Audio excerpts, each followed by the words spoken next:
Hey peeps, welcome back to another video. Today I wanted to talk about the ICC BIS list for Shaman. First up, let's talk about all these specific items that you're going to use for tier, which is going to be head, chest, hands, and pants, meaning that the shoulders is going to be the specific off piece. Obviously, these shoulders are insanely good, meaning if they don't drop, you can still use the tier piece until this drops if you are super unlucky. For the neck, we're going to use the hit neck because obviously we need to get to 17% hit. Also, when you are Alliance, you have 1% hit more, meaning that you will not use this, but instead you're going to use Blood Queen's Crimson Choker. And when you have this one, you want to basically swap 2 gems that are yellow to hit and spell power. So you can do this in your pants, you can do this in this ring, in your bracers or your shield, wherever you want to put it basically. Next up, we're gonna have the cloak. This one is a little bit better than the TUGC version. It's a few item levels higher. I think for me it was about 20 to 25 DPS-ish, like sometimes even 18. So if you already have the TUGC cloak, this is not a big upgrade for you. I wouldn't recommend basically putting high prio on this. Obviously, if you're in a GDKP and this drops and it's cheap, definitely get it. Then for our wrists, we have the male version wrists from Rotface, actually somewhat easy to get as well. Very nice stats on it, yellow socket, that's quite decent. Yeah, you know, it's just easy to get, and there's not really that many different versions that you can get that are also nice. I mean, the cloth one have hit and the leather ones have spirit, which we don't want, and that's about it. And the older ones are still really nice as well. For the weapon, of course, it's going to be the Lich King mace, meaning it's going to be super hard to get because it's the heroic version. You can also just go for the normal version, which is also okay, decent. But instead of that one, I would just say fuck it and go for the Dagger of the Blood King, which also drops from Lich King Heroic, but it's 10 man. It's a little worse than the mace, but it's easier to get in a way because you don't have to waste Abyss piece in your main raid. And yeah, it's, you know, Lich King is going to be easier to kill in 10 man, just period. Another thing you can do is technically you can just say okay, and you can go for something that has no spirit or MP5 or something like that. And the only thing that really exists for it is going to be the Festergut Abracadabra thing, which is not really that great, honestly.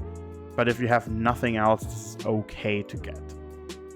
Then coming to the belt, we have the cloth version. Unfortunately, is going to be BIS. It has no haste, it has good stats, meaning we have to fight basically everyone for this as well again, which is super annoying.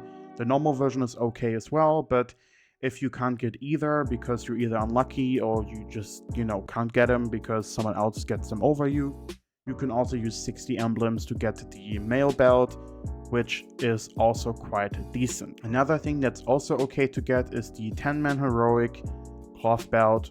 Also okay, not bad, has no hit, has no spirit, so definitely a nice piece to grab. For the boots, unfortunately, it's the same thing again. It's a cloth piece, so we have to fight over this.